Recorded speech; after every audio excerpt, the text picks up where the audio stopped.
விவசாயி தன்னோட பசுமாட்டை நான் பூரா வெயிலே கட்டி போட்டு இருந்தாரு. இப்படி பகல் பூரா வெயிலே நின்னுட்டு இருந்த அந்த மாடு ரொம்பவும் கஷ்டப்பட்டுச்சு. இந்த விவசாயிக்கு நாம தினமும் பால் கொடுக்கறோம், ஆனா இவரு நமக்கு சாப்பிட சரியா உணவு கொடுக்கறதும் இல்ல, நிழலான இடத்துல நம்மள கட்டி போடுறதும் இல்ல. இப்படி அந்த பசுமாடு நினைச்சுக்கிட்டு இருக்கப்ப அந்த விவசாயி ஒரு பாத்திரத்தை எடுத்துக்கிட்டு வந்து அந்த பசுமாட்டு கிட்ட இருந்து பால் கறக்க ஆரம்பிச்சாரு. அவர் பால் கறந்து முடிச்சதும் அந்த பசுமாடு விவசாயி கிட்ட இப்படி பேச ஆரம்பிச்சது. முதலாளி, எனக்கு ரொம்ப பசிக்குது, ஏதாவது சாப்பிட கொடுங்க. நீ இப்ப குடுக்கிற பாலுக்கு உனக்கு இவ்வளவுதான் தீனி போட முடியும். நீ நிறைய பால் கொடுத்தா நான் உனக்கு தீனியும் நிறைய போடுவேன். இப்படி சொல்லிட்டு அந்த விவசாயி தன்னோட வீட்டை நோக்கி நடந்து போனாரு. இந்த விவசாயியோட எல்லா குழந்தைங்களுக்கும் நான் தான் பால் கொடுத்து வளர்த்தேன். எத்தனையோ வருஷங்களா இவங்க குடும்பத்துக்காக உழைச்சிருக்கேன். ஆனா இந்த விவசாயிக்கு கொஞ்சம் கூட நன்றியே இல்ல. இதுக்கப்புறம் இவங்க வீட்டுல நாம இருக்க கூடாது, மனிதர்களே இல்லாத இடத்துக்கு போயிடணும். இப்படி நினைச்ச அந்த பசு ரொம்ப முயற்சி பண்ணி அந்த கயித்தை அறுத்துடுச்சு. பிறகு அங்க இருந்து காட்டை நோக்கி வேகமா ஓட ஆரம்பிச்சது. இப்படி ஓடி வந்த அந்த பசு ஒரு பெரிய காட்டுக்கு வந்து சேர்ந்துருச்சு. முதல் முறையா காட்டுக்கு வந்த அந்த பசு ரொம்பவும் பயந்து போயிருந்தது. இருந்தாலும் அந்த பசு வேகமா ஓடிக்கிட்டே இருந்தது. இப்படி ஓடி வரப்ப அந்த வழியில கடந்த ஒரு பெரிய முள்ளு ஒண்ணு அந்த பசுமாட்டு கால்ல குத்திடுச்சு. இதனால தடுமாறின அந்த பசு அப்படியே அங்க கீழே விழுந்துடுச்சு. இப்படி கீழே விழுந்த பசுவால மறுபடியும் ஏந்திரிக்க முடியல. யாராவது வந்து நமக்கு உதவி பண்ணுவாங்களான்னு எதிர்பார்க்க ஆரம்பிச்சது. சோனா குருவி தன்னோட வீட்டுல ஒரே பொண்ணு பியூட்டியோட வாழ்ந்து வந்தது. அம்மா அம்மா, என்னோட தோழிகள் எல்லாம் நிறைய விளையாட்டு பொருட்கள் வச்சிருக்காங்க, அத வச்சு விளையாடுறாங்க. ஆனா எனக்கு நீங்க எதுவுமே வாங்கி கொடுக்கல. இங்க பாரு பியூட்டி, அவங்க எல்லாம் பணக்காரவங்க, அதனால தங்களோட குழந்தை ஆசைப்படுறது எல்லாம் வாங்கி கொடுக்கறாங்க. நாமளும் கூடிய சீக்கிரம் நிறைய பணம் சம்பாதிப்போம். அது வரைக்கும் பொறுமையா இரு. சரிவா, சாயங்காலம் ஆக போகுது, நம்ம உணவு தேட போவோம். இப்படி சொன்ன சோனா குருவி பிறகு பியூட்டிய கூப்பிட்டுக்கிட்டு உணவு தேட பறந்து போச்சு. உணவு தேட பறந்து போன இவங்க போற வழியில கால்ல காயப்பட்டதால அழுதுகிட்டே உட்கார்ந்திருந்த அந்த பசுவை பார்த்தாங்க. உடனே அந்த பசுவோட பக்கத்துல போய் உட்கார்ந்தாங்க.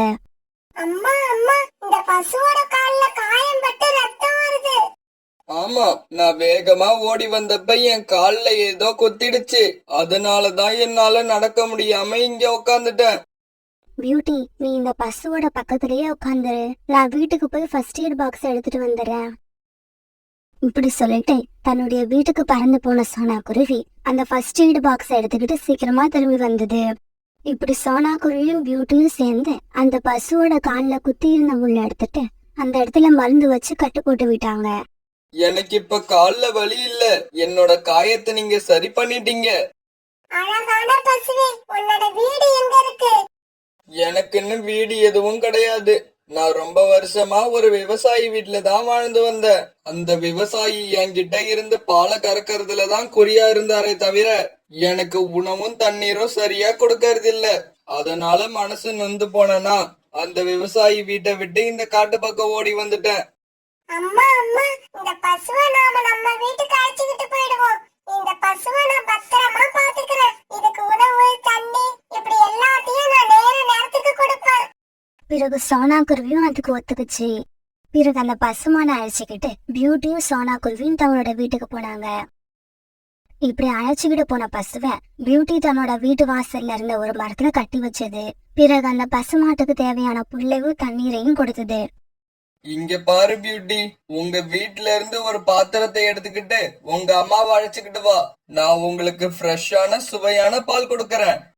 பிறகு ஒரு பாத்திரத்தை எடுத்துக்கிட்டு வந்த சோனா குருவி அந்த பசுமாட்டு கிட்ட இருந்து பால் கறந்தது. பிறகு அந்த பசுமாடு இவங்க கூட பாசமா பழக ஆரம்பிச்சது. பியூட்டியும் அந்த பசுமாடுக்கு எந்த குறையும் இல்லாம பாத்துக்குச்சு. இதனால அந்த பசுமாடு இவங்களுக்கு தினமும் நிறைய பால் கொடுத்தது. தங்களுக்கு தேவையான பால் போக மீதி பாலை சோனா குருவி மத்தவங்களுக்கு விற்பனை பண்ணுச்சு. அதனால இப்ப இவங்க கிட்ட நிறைய பணமும் சேர ஆரம்பிச்சது. சோனா, எனக்கு ஒரு 30 ரூபாய்க்கு பால் கொடு. என் பையன் ராஜி முன்னாடி எல்லாம் பாலே குடிக்க மாட்டான். ஆனா நான் உங்ககிட்ட பால் வாங்க ஆரம்பிச்சதுக்கு அப்புறம் தினமும் கேட்டு வாங்கி பாலை குடிக்கிறான். ஆமா, சோனா குருவி பால்ல தண்ணி கலக்கறது இல்ல, அதனாலதான் சோனா குருவி விக்கிற பால் ரொம்பவும் ருசியா இருக்கு. சோனா குருவி வீட்டுல நடக்கிறது எல்லாத்தையும் பக்கத்துல இருந்த காலுக்காகவும் கோரிக்காகவும் கவனிச்சுக்கிட்டே இருந்தாங்க. இங்க பாருங்க காலுஜி, அந்த சோனா குருவி அந்த பசு மாட்டுக்கிட்ட இருந்து பால் கறந்து வித்து நிறைய பணம் சேர்க்குது. நீங்க ஏன் அந்த மாதிரி வேலை பார்த்து பணம் சம்பாதிக்கிறது இல்ல? இங்க பாரு கோரி, நான் என்னோட உடம்புக்கு எந்த வேலையும் கொடுக்க மாட்டேன். அதனால மூளைக்கு வேலை கொடுத்து சம்பாதிக்க ஆசைப்படுறேன். இங்க பாருங்க, நீங்க மூளைக்கு வேலை கொடுக்கறீங்களோ உடம்புக்கு வேலை கொடுக்கறீங்களோ, எனக்கு தேவை பணம். அதை சீக்கிரமா சம்பாதிச்சுக்கிட்டு வாங்க. கோரி, நீ சொன்ன மாதிரியே செய்யறேன். என் மூளைய பயன்படுத்தி இன்னைக்கு ராத்திரியே சம்பாதிக்கிறேன். பிறகு ராத்திரி ஆச்சு. காலுக்காக ஒரு வாடியை எடுத்துக்கிட்டு சோனா குருவி வீட்டை நோக்கி பறந்து போச்சு. இப்படி போன காலுக்காகவும் அந்த பசுமாட்டுக்கு பக்கத்துல போய் உட்கார்ந்தது. ஆமா, இந்த காகம் எதுக்கு இந்நேரத்துல நம்ம பக்கத்துல வந்து உட்காருது? இந்த காகத்தோட முகத்தை பார்த்தாலே திருட்டுக்காக மாதிரி இருக்கு. ஏதாவது திருட்டு வேலை மட்டும் பண்ணட்டும், அப்புறம் இருக்கு இந்த காகத்துக்கு. பிறகு சுத்தியும் முத்தியும் பார்த்த காலுக்காகவும் யாரும் அங்க இல்லங்கிறத உறுதிப்படுத்திக்குச்சு. பிறகு காலுக்காக மெதுவா எடுத்துட்டு போயிருந்த பானையில பசுமாட்டோட பானை கறக்க ஆரம்பிச்சது. உடனே பசுமாட்டுக்கு கோபம் வந்து தன்னுடைய காலால காலுக்காகத்தை எட்டி ஒரு உத விட்டுச்சு. இப்படி அந்த பசுமாட்டுக்கிட்ட உத வாங்கின காலுக்காகவும் பல்ட்டி அடிச்சுக்கிட்ட போய் ரொம்ப தூரத்துல விழுந்தது. ஐயோ அம்மா, இடுப்பெலும்பு முறிஞ்ச மாதிரி இருக்கே. வாய் விட்டு கத்த கூட முடியல. வேகமா கத்தனா யாராவது பாத்துருவாங்களோன்னு பயமா இருக்கு. பிறகு ரொம்பவும் கஷ்டப்பட்டு எந்திரிச்ச காலுக்காகவும் தன்னோட வாளியை தூக்கிட்டு அங்க இருந்து பறந்து போயிடுச்சு. என்ன காலுஜி, பால் எடுத்துக்கிட்டு வராம வெறும் வாளிய கொண்டு வந்திருக்கீங்க? பாலா? இதுக்கப்புறம் அந்த மாட்டுக்கிட்ட இருந்து நான் பாலை கறக்க முயற்சி பண்ண மாட்டேன். இன்னைக்கு பால் கறக்க முயற்சி பண்ணி அதுகிட்ட வாங்கின உதையில 1/2 மைல் தாண்டி அந்த பக்கம் போய் விழுந்த அந்த வலி எனக்கு தான் தெரியும். ஐயோ காலுஜி, உங்களுக்கு அந்த மாட்டுக்கிட்ட இருந்து எப்படி பால் கறக்கிறதுனே தெரியல. அந்த மாட்டுக்கிட்ட இருந்து நம்ம பாலை கறக்கணும்னா முதல்ல அந்த மாட்டோட மனசுல நம்ம பேராசையை உண்டாக்கணும். இன்னைக்கு பாருங்க, அந்த சோனா குருவியும் அதோட பொண்ணு உணவு தேட போகட்டும். நான் கச்சிதமா வேலையை முடிக்கிறேன். மறுநாள் பொழுது விழுந்துச்சு. அழகான பசுவே, நாங்க எங்களுக்கான உணவு தேட போறோம். நீ அது வரைக்கும் நல்லா ஓய்வு எடுத்துக்கிட்டு. இங்க பாருங்க, நேத்து ராத்திரி ஒரு காகம் வந்து என்கிட்ட இருந்து பாலை கறக்க முயற்சி பண்ணுச்சு. இதை கேட்ட பியூட்டி சோனா குருவி அதிர்ச்சியானாங்க. அம்மா அம்மா, அப்படின்னா அது கண்டிப்பா காலங்களா தான் இருக்கும். காலங்களை தவிர வேற யாரும் இந்த வேலையை செய்ய மாட்டாங்க. இங்க பாரு பசு, இன்னைக்கும் அந்த மாதிரி யாராவது வந்து உனக்கு தொல்லை கொடுத்தா அவங்க வாழ்க்கையில மறக்க முடியாதபடி ஏதாவது தண்டனை கொடுத்து அனுப்பு. இப்படி சொல்லிட்டு சோனா குருவியும் பியூட்டியும் உணவு தேட பறந்து போனாங்க. இவங்க போன கொஞ்ச நேரத்துல கோரிக்காவை நிறைய பழங்களை எடுத்துக்கிட்டு அந்த பசு கிட்ட வந்துச்சு. பாலை நிறைய குடுக்கற பசுவே, இங்க பாத்தியா, உனக்காக நான் நிறைய பழங்களை எடுத்துக்கிட்டு வந்திருக்கேன். அந்த குருவி உனக்கு வெறும் புல்லும் தண்ணியும் மட்டும்தான் கொடுக்குது. ஆனா நான் அப்படி இல்ல, உனக்கு தினமும் நிறைய பழங்களை கொடுப்பேன். அதுக்கு பதிலா நீ எனக்கு ஒண்ணு கொடுக்கணும். அதுக்கு பதிலா நான் என்ன கொடுக்கணும்? உன்னோட மடியில நீ சேர்த்து வச்சிருக்க எல்லா பாலையும் எனக்கே கொடுக்கணும். இல்ல, எனக்கு இந்த பழங்களும் வேண்டாம், என்னோட பாலையும் உங்களுக்கு கொடுக்க முடியாது. ஏய் பசுவே, இப்படி சொன்னா நான் திரும்பி போயிடுவேன்னு நினைச்சியா? போக மாட்டேன். உன்னோட பாலை கறக்காம போக மாட்டேன். இப்படி சொன்ன கோரி பிறகு தான் எடுத்துட்டு வந்த பால் வாளிய தூக்கிட்டு பசுமாட்டு பக்கம் போச்சு. இத பார்த்த பசுமாட்டுக்கு கோபம் வர கோரிக்காவத்தை அந்த மரத்துல சாட்சி வச்சு விட்டுன்னு விட்டுச்சு. இப்படி விட்டுன கோரிக்காவத்தை பிறகு ரொம்ப தூரம் தள்ளி தூக்கி விட்டு எரிஞ்சது. இப்படி அந்த பசுமாட்டு கிட்ட உத வாங்கின கோரிக்காவும் தன்னோட பால் வாளிய தூக்கிக்கிட்டு வீட்டுக்கு பறந்து போயிடுச்சு. கோரி கோரி, என்ன இது? வாளியில பாலை காணோம், உன்னோட உடம்புல வாழை காணோம். என்னதான் நடந்துச்சு? காலுஜி, உங்களுக்கு நடந்ததை விட எனக்கு பெரிய கொடுமை நடந்துருச்சு. அந்த பசுமாடு நம்மள மாதிரி பேராசை உள்ளதா இருக்கும்னு நினைச்சுதான் பழங்களை கொடுத்து அதோட மனச மாத்தலாம்னு நினைச்சேன். ஆனா அது நடக்கல. அப்படியா? அப்புறம் வேற என்னதான் நடந்துச்சு? வேற என்ன நடக்கும்? உங்களுக்கு கிடைச்ச மாதிரி எனக்கும் உததான் கிடைச்சிச்சு. அப்படி வாங்கின உதையில என்னோட வாடும் காணாம போயிடுச்சு. கோரி, என் கூட வா, நாம அங்க போய் கீழே விழுந்த வாளை தேடி எடுத்துக்கிட்டு வருவோம். வேண்டாம் காலுஜி, வேண்டாம். வாள் இல்லாம வேணாலும் வாழ்ந்துடலாம், ஆனா உயிர் இல்லாம வாழ முடியாது. இதுக்கப்புறம் நான் அந்த மாடு இருக்கிற பக்கமே வரமாட்டேன். நீங்களும் போயிடாதீங்க. ஏன்னா நாம 2 பேரும்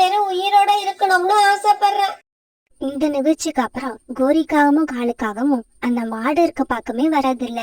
அதனால சோனா குருவியும் பியூட்டியும் அந்த பசு மாட்டோட ரொம்பவும் சந்தோஷமும் வாழ்ந்து வந்தாங்க.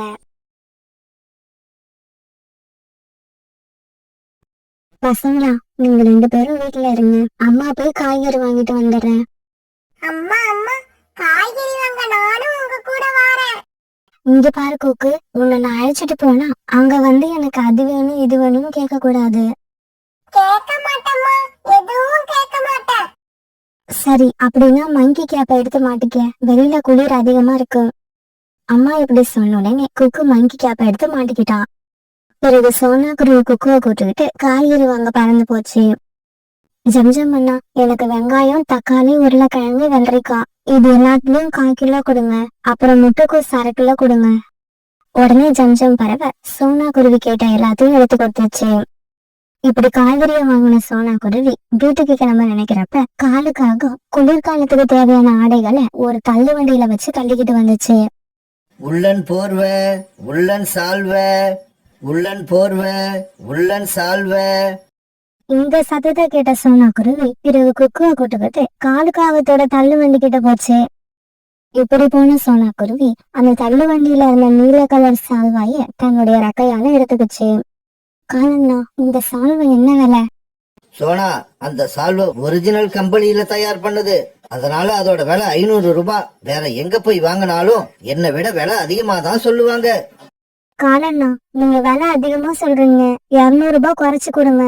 என்கிட்ட 300 ரூபாய் தான் இருக்கு. எனக்கு இந்த சால்வை ரொம்ப பிடிச்சிருக்கு, இது நான் எடுத்துக்கிறேன். ஆமா, நீங்க எல்லாம் எங்க இருந்து வரீங்க?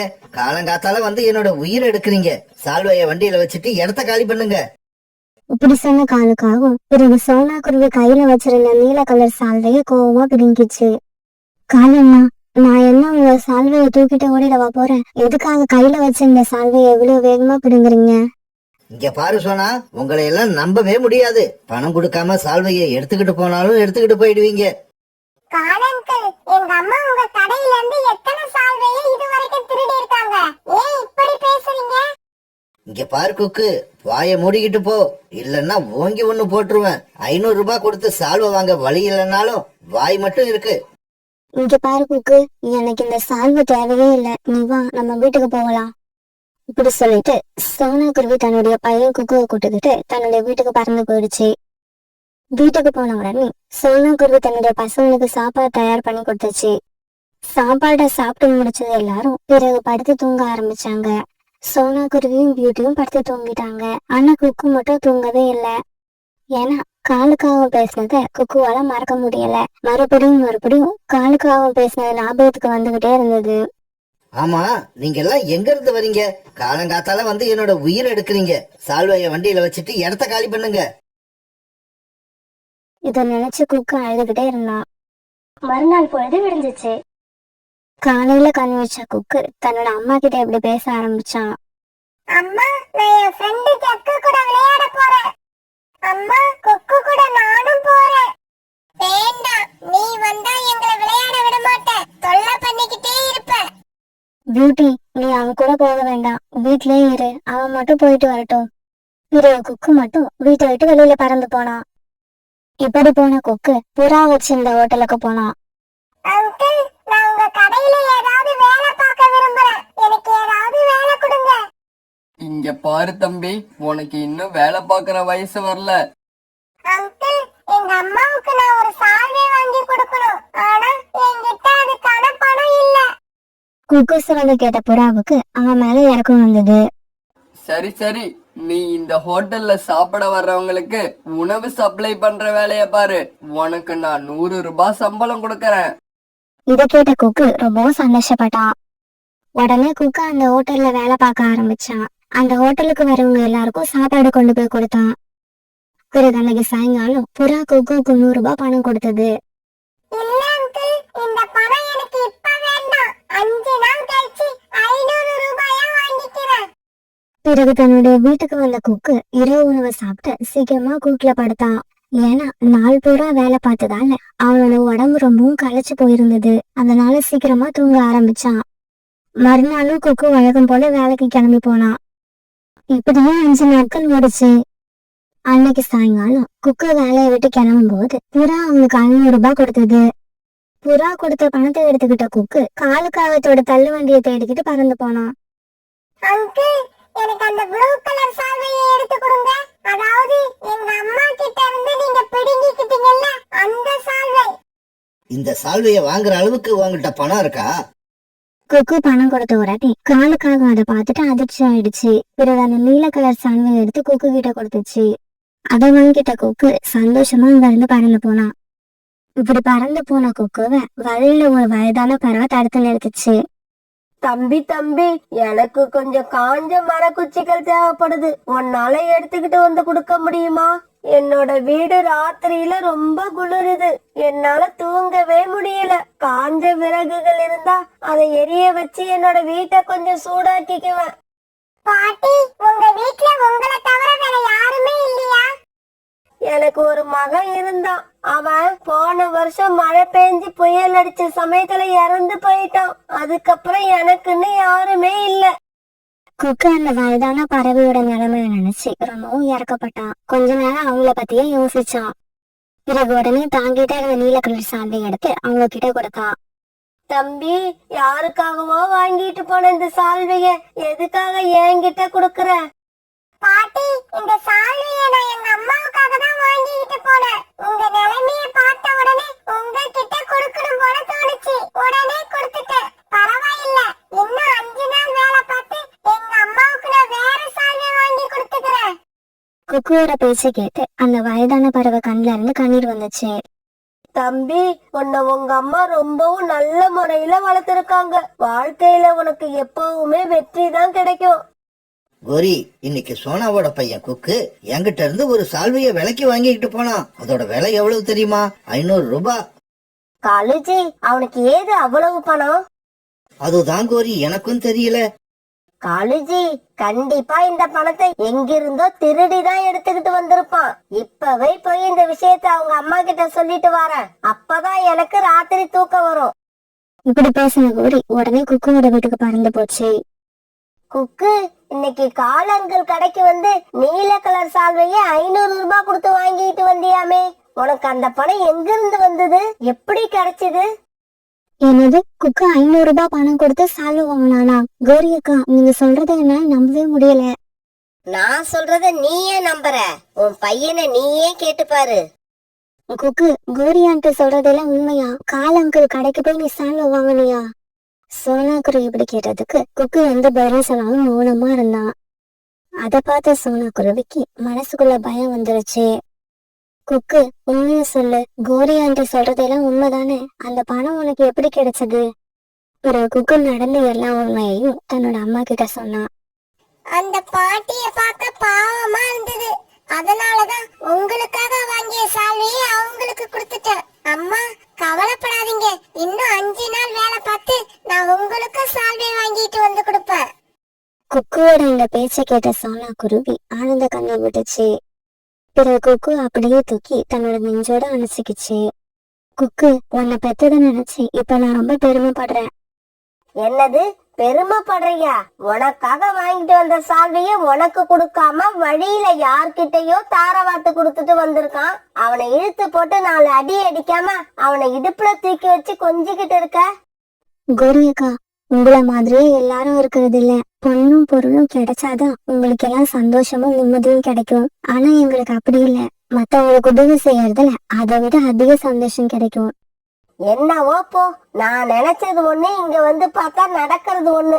இந்த விஷயத்த வந்து உன்கிட்ட சொன்னா உங்க வீட்டுல பெரிய சண்டையே நடக்கும்னு நினைச்சேன். கடைசியில பார்த்தா சப்புன்னு போயிடுச்சு. இப்படி சொன்ன கோரிக்காகும் அங்கிருந்து ஏமாற்றத்தோட தன்னோட வீட்டுக்கு பறந்து போச்சு. குக்கு, நீ இன்னைக்கு செஞ்ச காரியத்தால அம்மா ரொம்ப சந்தோஷமா இருக்க. நீ அந்த சால்விய வயதான பாட்டிக்கு கொடுத்துட்டு வந்ததுல தப்பே இல்ல. அவங்க கேட்டும் அவங்க கிட்ட அதை கொடுக்காம எனக்காக நீ எடுத்துட்டு வந்திருந்தாதான் தப்பு.